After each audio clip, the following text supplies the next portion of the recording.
Hey everybody, welcome back to my channel. This is Evie with Evie Reviews. Yes, it's a lazy Super Bowl Sunday. No, I'm not watching the game. No makeup, hairs and braids. Au natural, no nails. But it's Bridgerton time, family. It's Bridgerton time. Now, last off, Daphne was led into the marriage bed with absolutely no knowledge, thanks to her mama, who's had 17 kids but still can't explain how you have sex. Daughter, niece, what? And then her and her husband, his pull-out game is strong. Because, you know what, I'm not even... Let's just jump into the episode. So, we start back, and Daphne and the Duke have made it to the castle where he lives, at whatever it's called, to his house, his country house. And she was like, he's like, I would love to show you the bedroom. She was like, yours or mine? He's like, you really think we're sleeping in separate rooms? So he picks her up and they run upstairs. So we now back in the city, and they had a little garden event. And so, what's the boy's name? Benedict, Colin, Henry. One of the Bridgerton boys, the younger one, makes an announcement that he has asked Miss Thompson to marry him, and she said yes. Poor Penelope is distraught. Eloise is still trying to avoid debuting next season, and nobody in the Bridgerton family is happy about this. We will see what happens next. That's just before the title cards. Jesus. Oh, Colin read the dust bunnies off his brother. So the older brother is yelling at Colin, talk about, you don't just ask the first girl that you married. This is what I get for not taking you to brothels when you first got back from Eton. Have you compromised her? He was like, no, I'm a gentleman, unlike yourself. And I'm sorry that you don't understand what love is and what love feels like, you big doofus. Colin read his eyeballs out, and then he was like, first of all, I'm older than Daphne, so for real, I don't need your permission to get married. I would like to have your blessing. And he was like, well, you're to be disappointed. He's like, I am, in more ways than one, and walk the fuck up. Drop the mic. So alrighty, so the Duchess the Duchess and the Duke are getting acquainted. They're getting tours. He's managing requests to see him from the villagers. They're fucking all over the house.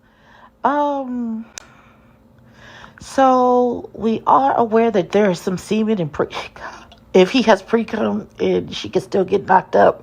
And even though he's just pulling out at the end, doesn't mean that during the act that's okay. She doesn't know anything about it. Nothing. All right, that's just, okay. All right, that's just me. I don't know what the county fair is happening here, but okay. So, Colin talks to his mother, and she gives her blessing. She was just like, I'm just not ready for another bird to leave the nest so soon. And she was like, don't worry, you still got your hands full with the other 7 kids you got, child. Calm down.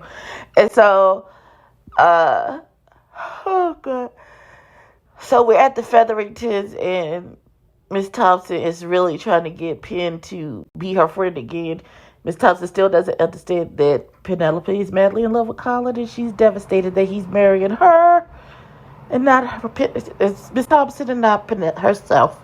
I get getting people's names mixed up. Tied. Then we go to the modiste, and where Miss Bridgerton is there trying to get Eloise to lower her hymns. And Miss Thompson calls out the modiste for not being French and blackmail her into making the clothes. So they having the dinner with the Feathertons and the Bridgertons, and they have it after eating entertainment. One of the Featherton daughters is singing horribly off key.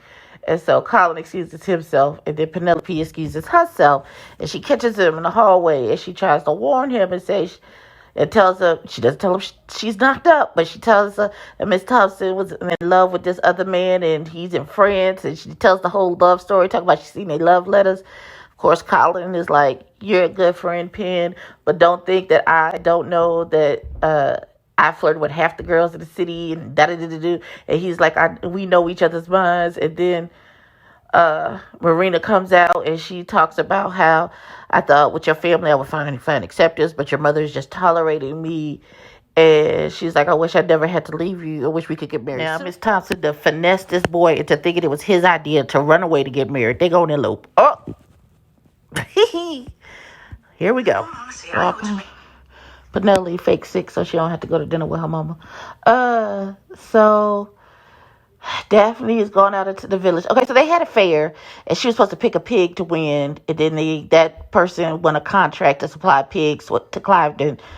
And so she didn't want to slaughter a pig, so she picked all three as winners, which made the whole town look at her like she's an idiot. So she's trying to give out these gift baskets, and nobody's paying her no mind. Where the lady with the little girl has fallen in love with her, she explains what happened. So Daphne goes back to the house. The Duke is moving his study to the east wing. Why, I don't know. Then she sits down with the manager of the house and gets some background.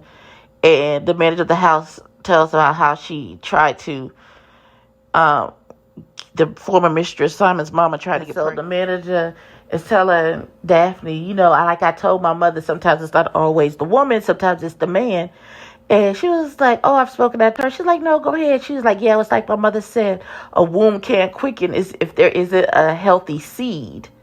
And I believe the light bulb went off for Daphne. And she's figured out that it's not that he can't have children. It's that he doesn't want to have children. Bum, bum, bum. So dramatic. Okay. Okay, that ending. That was a lot. That was a whole lot. I'll go over the last couple scenes and give you my final thoughts. Okay, so this show is officially, oh, my eyes are puffy from crying. Oh my God, this show has officially had me in my feelings. So, Penelope does some digging and she finds out that her mama and her mama's maid forged that letter from George to Marina so that she would let go and just pick a husband so she could get married. And so Marina, the light bulb finally comes on to Marina that Penelope is in love with Colin. And she was like, okay, well, clearly I'm not a dummy. I'm not a fool. And I got to do what I got to do. I'm a grown woman. I know more than you in this life. And I understand that you're in love with this boy, but I got to do what I have to do for me and my child, even if it breaks your heart. So I'm sorry, boo. This is not going to work. Then we go to the Duke and Duchess after she has talked to her maid and figured out how babies really get here. So she waits. She cocks a pan. She's spaced out all day. She takes a whole 24 hours to get her mind right and figure out what she's going to do. So finally, at the end of the night, her husband comes to get her. He's like, are you ready to go to bed? She was like, yes. They start having sex. She rolls him over in the middle and gets on top so she has control. So when he comes inside of her. And he's like, oh my God, what did you do? And she was like, I knew it. I didn't want to believe it, but it's not that you can't have children. It's that you will not have children. And why didn't you deceive me? And he was like, well, I was going to fight a duel. I would rather die than steal your dream of being a mother. And he was like, Daphne, what? She's like, what, you love me? She's like, you don't lie to the ones you love. You don't trick the ones you love. Sir, that is not love. And then she walks away. And he looking dumb in the face. The lady Whistledown's paper comes out with the fact that Marina is with child. And so he and Marina, Colin and Marina was supposed to run off to Gretna Green to elope. And the morning that he's coming down the stairs with his bag in his hand, his mama is standing there with the paper and gives it to him. And he reads it and sees that she's with child. And as Marina is coming downstairs, Miss Featherton comes from around the corner with the paper in her hand, looking at her like, bitch, we caught. And that's how the episode ended. I have never wanted to watch the next episode of a series in my entire life. But I will show discipline in this. And I will not skip to the next episode. I'm doing it for y'all. So please get down in the comments. Tell me what you thought about this episode. It was a lot at the end. I was, ooh, Jesus.